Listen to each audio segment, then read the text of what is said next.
Well, howdy there, Internet people, it's Belle again. So today, we're going to talk about the plan to take the Senate back from Trump.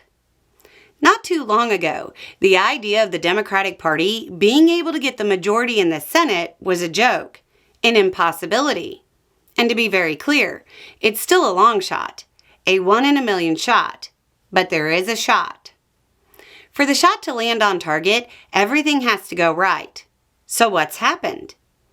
The Democratic Party needs to flip 4 seats. While Schumer hasn't exactly been anybody's favorite with his actions leading the party in the Senate, he has delivered when it comes to recruiting big names to run for the Senate in key states. North Carolina was basically a guaranteed red seat, and then former Governor Roy Cooper decided to jump into the race, reportedly with some light prodding from Schumer. Cooper has already proven he can win statewide in North Carolina, so he's an ideal candidate. Then in Ohio, there was again almost no chance.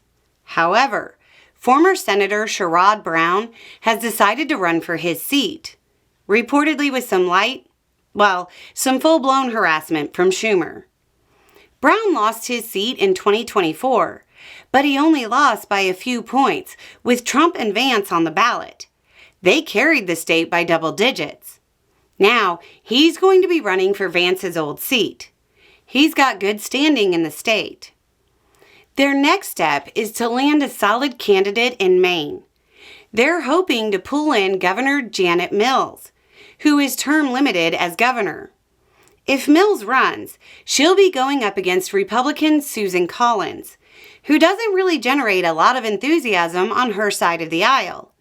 And Mills has again proven she's a winner in statewide races.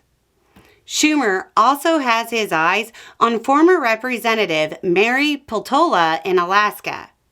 She's looking at the governor's mansion, but she might be persuaded, so that's a maybe. Iowa's current Republican Senator Joni Ernst hasn't officially committed. If she doesn't run, that might open Iowa up a little. Elsewhere in the Republican Party, there's a bunch of nasty primaries shaping up that will drain their financial resources and might chip away at support.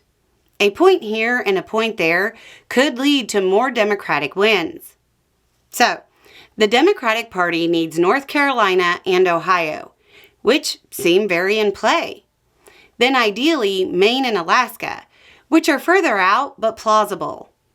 And because of Republican Trumpian dysfunctional and political jockeying, they have theoretical pickups if something goes wrong.